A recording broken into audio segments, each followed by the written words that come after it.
નહીં કોઈના જે એને કહે હરિના દાસો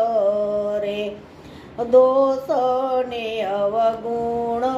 જોવે નહીં કોઈના એને કહી હરિના દાસો રે આશા ને તૃષ્ણા જેને એકેય નહીં ઉરમાને એનો ધણપત કરવો વિશ્વાસ રે આશા ને તૃષ્ણા જેને એકેય નહીં ઉરમાને એનો ધણપત કરવો વિશ્વાસ